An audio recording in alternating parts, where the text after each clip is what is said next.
Court does call the case, People versus Angel Wilson. Assistant Public Defender Natalie Pate for Ms. Wilson, who is approaching. Please state your name for the record, ma'am. Angel Wilson. What are we doing? Your Honor, there is a resolution in this matter to which Ms. Wilson will be pleading to added count 2 of operating while visibly impaired, and in exchange, count 1 will be dismissed. That's an operating while visibly impaired. That is correct. May I have her sworn? Raise your right hand. Do you solemnly swear and affirm the testimony you're about to give will be the truth, the whole truth, and nothing but the truth, so help you God? Yes. State your name. Angel Wilson. And this is court's understanding you're going to plead guilty to the charge of operating while visibly impaired. That is a misdemeanor. It is punishable by up to 93 days in jail, up to $300 fine plus court costs. The court could order you to pay the cost of the prosecution as well as the cost of any emergency governmental services, order any rehabilitative services or community service the court deems necessary. You understand that? Yes. Okay. Understanding all of that, do you still wish to plead guilty? Yes. And to that charge, how do you plead? Guilty. Now, you understand that by pleading guilty, you'll not have a trial of any kind? Yes. Yes? Yes. All right. You signed an advice of rights form today? Yes. Any question regarding any of those rights? Please look at paragraph 5 on that form. You'll see a copy on the podium. Those are your rights which are part of a trial. You understand that by pleading guilty, you'll be giving up those rights as well as all the rights on that form. Yes. You understand you're giving up your right to appeal of right. Yes. Are you on probation? No. Are you on parole? No. Has anybody promised you anything other than what's been stated here today to get you to plead guilty? No. Anybody threaten you or coerce you? No. You're doing this voluntarily? Yes. And of your own free will? Yes. And because you believe that you are indeed guilty of this offense? August 7th, 2023, at the location of US 23 near Michigan Avenue in Pittsfield Township, Washtenaw County, State of Michigan, were you operating a motor vehicle?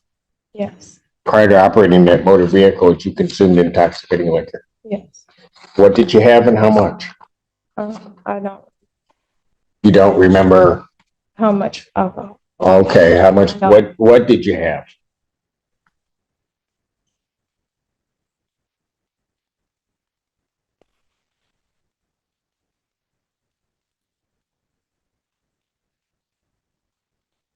Tequila.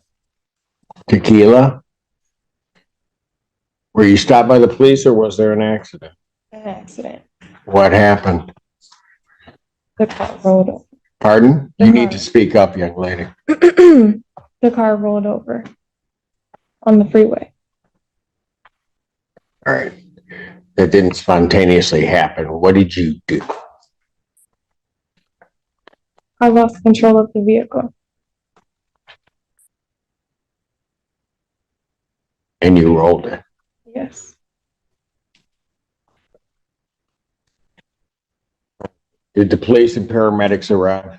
Yes. Were you taken to the hospital? Yes.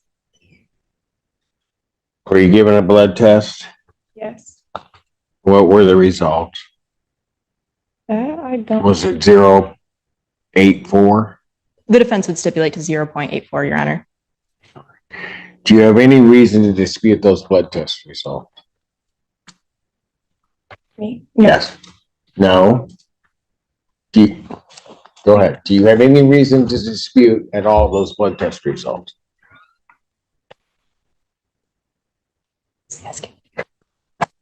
Oh, yes. I do agree. Taking everything into consideration on that date and at that time, do you believe that your ability to operate that motor vehicle was visibly impaired due to your consumption of alcohol? Yes. Counsel, have I complied with the court rule? Would it be proper to accept this defendant's plea? Defense is satisfied, Your Honor. Court will accept the defendant's plea to count 2. Count 1 is dismissed. Defendant is referred to Von Schwartz for an alcohol screening and assessment and the victim's impact panel. Sentencing in this matter will be July 10th at 9 a.m. July 10th, 2024, 9 a.m. I have another bond regulation. Yes, Your Honor, and I have discussed that with Ms. Wilson. She does, and I have then reached out to Community Corrections and then got the actual scram report from that company. I did discuss it in detail with Ms. Wilson. She does dispute both drinking and a tamper. She did provide me proof that she was at work as a CNA during that time.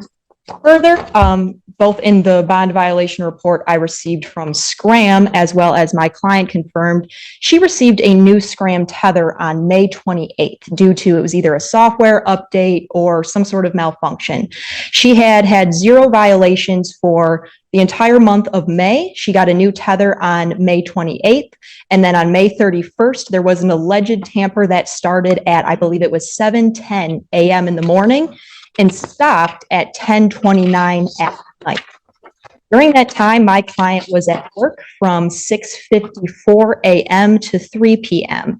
She denies drinking What whatsoever. time did the accident happen? I'm sorry? The offense, what time was she at work there at that point too? No, Your Honor. It was at 4:20 a.m. was when law enforcement arrived on scene. So early morning doesn't really matter, does it, counsel? She was at work, Your Honor, and did provide me a screenshot that she clocked into work at 6:54 a.m. And so, go ahead, I'll let you go.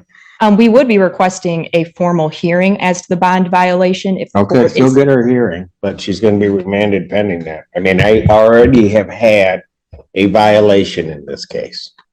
I understand that, Your Honor, and I understand she was remanded and served 5 days for that back in April.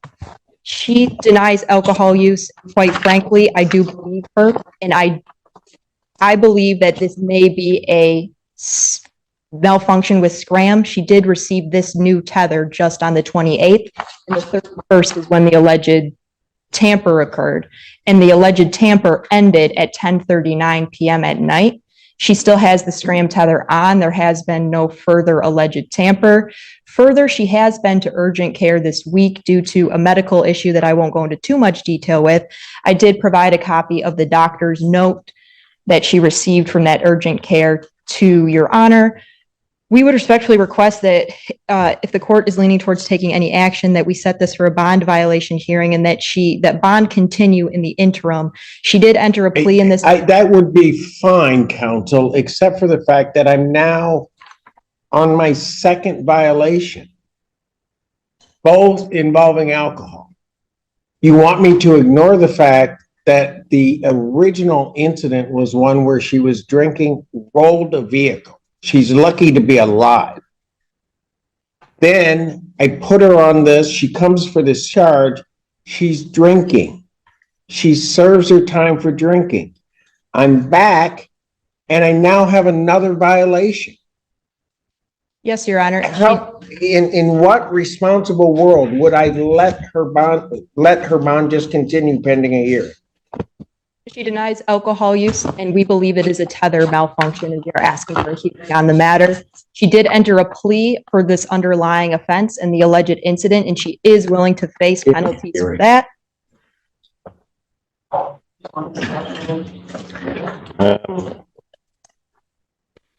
Yeah, because, well, give me the in custody sentencing dates, first of all.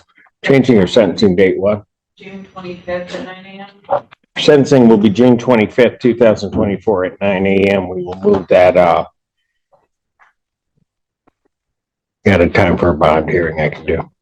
The 25th, my bond hearing date. That's my date that I have planned, right? The 25th is the sentencing. Yeah. Well, but the 24th, we have trials and Yes. right? We'll set a bond hearing on this matter for June 24th, 2024, 9 a.m. Pending the hearing, will be set in the amount of 10,000, make it 5,000 cash.